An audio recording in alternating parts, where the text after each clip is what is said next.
Yo, what's up? The patch notes is out and we are getting 𝓂𝒾𝓽 alongside Season 3 of Celestial Anomaly. I've already read what 𝓂𝒾𝓽 can do.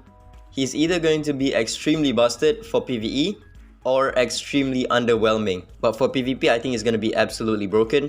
It's just that for PvE, he has a really weird gimmick that might not work. So his S1 attacks a single enemy, stealing their attributes and transferring them to the ally with the most burden of duat stacks. This S1 seems completely broken, but the gimmick is going to be really tough to pull off because you only give the attributes to the ally with the most burden of duat stacks, which you'll see how it can be very difficult to get this duat stacks. Ability 2, when Ddru dies, a revival cooldown begins. After allies have taken a certain number of active turns, Ddru returns to life. Every time an allied Esper revives, all allies' damage increases. So this is a completely passive skill. It's a very strong passive skill.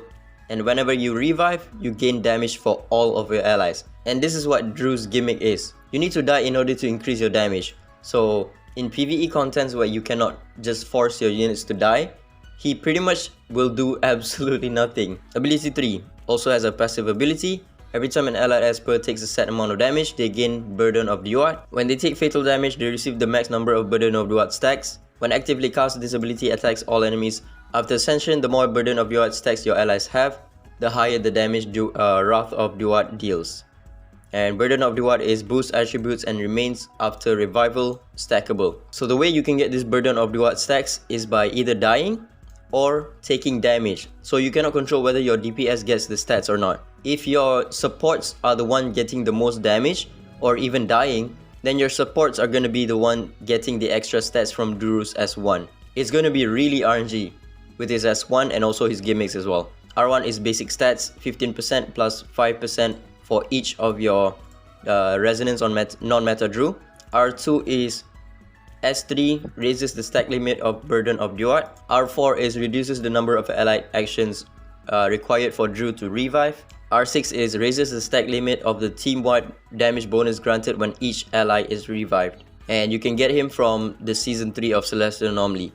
So yeah, his gimmick is going to be really hard to pull off because you need to die. The more you die and the more you revive, the more damage your team does. But in PvE contents, it's not that easy to die because you have really strong supports in the first place. If you make your units squishy enough and they end up dying too much, you won't be able to revive fast enough. So 𝓂𝒾𝓽, he seems like he has a lot of potential for PvE, but the gimmick is way too hard to pull off, which I think is going to be his downfall. For PvP though, I think it's going to be absolutely broken because in PvP, your allies die all the time, right? Alright, new feature, added difficulty 20 to the Sonic Rift. Nice. Celestial Anomaly Season 3 consists of 2 phases, each lasting 3 weeks. Okay, I think this maze exploration is a new PvE content. Each exploration will take you to a randomly generated maze where you face off against sentinels and encounter all manner of unpredictable adventures. Fountain of Mastery is basically just buffs to boost your maze exploration. Exploration quests, complete exploration missions to earn points, gold records and special experiment. I think this is a new version of experiment that gives you more level, I think, maybe. Okay, so Season 3 Celestial Anomaly also gives you the level mon. Ooh, this is new. Shimmer Ripple boxes. I think I might be able to get like my R2 champion from this one.